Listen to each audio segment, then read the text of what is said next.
Ciao ragazzi, vi do il bentornati in un nuovo video unboxing del mio canale Uramariki Professione Nerd. Torniamo a parlare di One Piece con l'action figure di un personaggio che abbiamo conosciuto durante la saga attualmente in corso del paese di Wano, e sto parlando di Kikunojo, detto della neve persistente, o più semplicemente Kiku. Si tratta di un samurai, membro dei 9 Foderi Rossi, i più grandi sostenitori dell'ormai defunto Kozuki Oden. Questo personaggio, pur essendo nato biologicamente uomo, si identifica nel sesso femminile ed è Kiku stesso a definirsi un uomo ma con il cuore da donna. Devo dire che mi è piaciuto molto come Oda ha affrontato questo argomento in modo molto delicato ma anche naturale. Ora diamo un'occhiata alla box. Eccola qui, ve ne avevo già dato un'anteprima nel mio video haul degli acquisti del mese di ottobre, ma se non l'avete visto vi lascio il link diretto nell'info box così potete recuperarlo. Si tratta di una Ichiban Show Figure Masterless uscita per il 20° anniversario dell'opera. Questo è il fronte, dove come sempre possiamo trovare il logo di Bandai e Bandai Namco in basso, mentre nella parte superiore troviamo i loghi di One Piece, Ichiban Show Figure Masterless e Animation 20th Anniversary. Questo è uno dei lati, il retro. L'altro lato, e come possiamo vedere il giallo è il colore predominante, così come il colore del kimono che indossa Kiku. Questo è il lato sopra, dove troviamo il logo Ichiban Show Figure e lo sticker della Toei Animation che garantisce l'originalità del prodotto. E questo il lato inferiore, dove però, come da tradizione delle Ichiban Show Figure, non c'è nulla stampato. Ma adesso, senza ulteriori indugi, iniziamo subito la parte più succosa dei miei video, cioè l'unboxing. Ci ritroviamo poi al termine per i saluti finali. A tra pochissimo!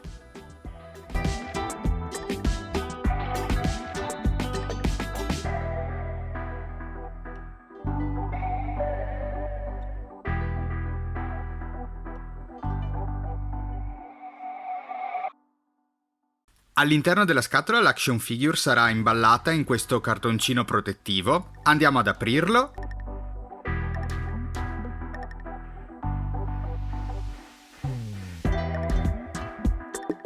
Possiamo vedere che la riproduzione sarà divisa in 4 pezzi. Il corpo sarà un unico pezzo, il manico della katana, la fodera della katana e un supporto espositivo trasparente.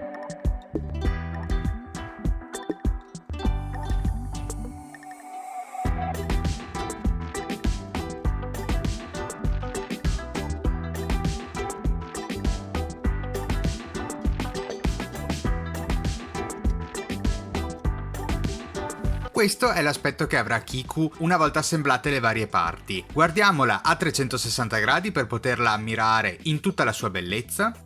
Guardandolo da questa prospettiva mi colpisce un sacco la dimensione della katana, che è veramente molto lunga in proporzione rispetto all'altezza della statuina. Questo è il retro. E questo è l'ultimo lato. Rimanendo in tema dimensioni possiamo vedere che il personaggio misura all'incirca 27 cm e mezzo, quindi un'altezza veramente impressionante per un action figure di questa linea. Ma adesso analizziamola più da vicino per poterne cogliere ogni singolo dettaglio.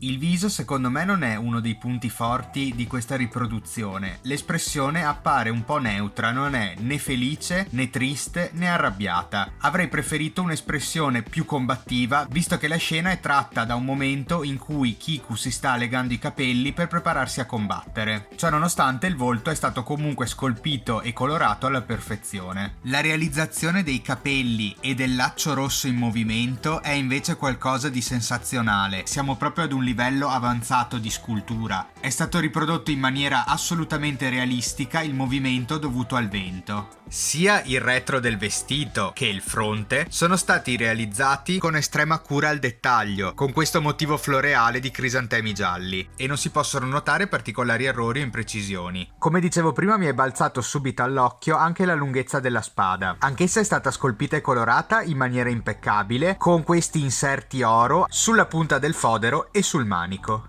Anche i piedi sono stati realizzati perfettamente con queste calzature tipiche, e la basetta trasparente, pur coprendo una parte del piede, non va a peggiorarne il risultato finale. Ci stiamo avviando verso la conclusione, ma prima delle valutazioni vediamola confrontata con qualche altra action figure già analizzate nelle precedenti recensioni.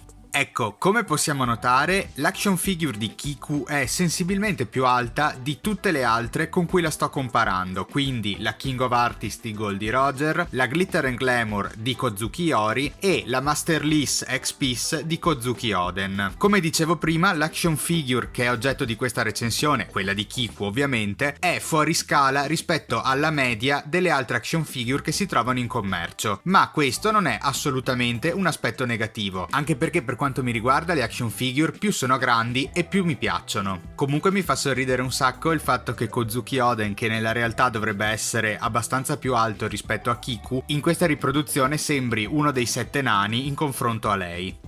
Passiamo ora alle valutazioni. Per l'espressività il mio voto è 6. Come dicevo prima, non mi ha colpito particolarmente. La trovo un po' inespressiva. Per la colorazione invece il mio voto è assolutamente positivo. 8. Mi è piaciuto come è stato steso in tutti i punti, non ci sono particolari effetti di chiaroscuro, ciononostante non ci sono nemmeno sbavature di colore. Per la base di appoggio il mio voto è 8. Mi è piaciuta abbastanza, svolge la sua funzione, non è brutta come tante altre basette che abbiamo visto finora, quantomeno perché è trasparente, quindi si nota poco, e questo è sicuramente un punto a favore. Per quanto riguarda la posa, mi è piaciuta molto, è dinamica, Kiku si sta legando i capelli con questo fiocco rosso preparandosi alla battaglia e la trovo molto realistica, per questo motivo il mio voto è 9. Infine, rapporto qualità-prezzo, ho acquistato questa action figure al prezzo di 42,90 €, che per le dimensioni del prodotto e per come è stato realizzato è un prezzo assolutamente ottimo, quindi il mio voto è 9. Facendo la media, l'action figure di Kiku si porta a casa un bell'8, finendo in testa alla classifica a pari merito con le riproduzioni di Kozuki Oden e di Goldie Roger.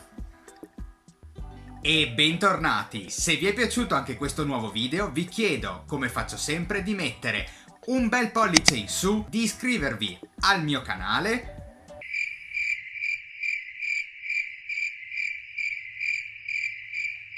di iscrivervi al canale e attivare la campanella per rimanere sempre aggiornati sui prossimi contenuti e di condividerlo sui vostri canali social. Inoltre, se già non mi seguite, vi chiedo di iniziare a farlo sulle mie pagine di Instagram e Facebook, dove mi potete trovare con lo stesso nome con cui mi trovate qui su YouTube, ovviamente Uramariki Professione Nerd. Un'ultima cosa, se volete lasciate un commento, sapete io leggo e rispondo sempre a tutti e mi fa piacere potermi confrontare con voi sui contenuti che pubblico, per cui attendo una pioggia di commenti. Bene, ho concluso, vi do appuntamento al prossimo video. Ciao ragazzi, alla prossima!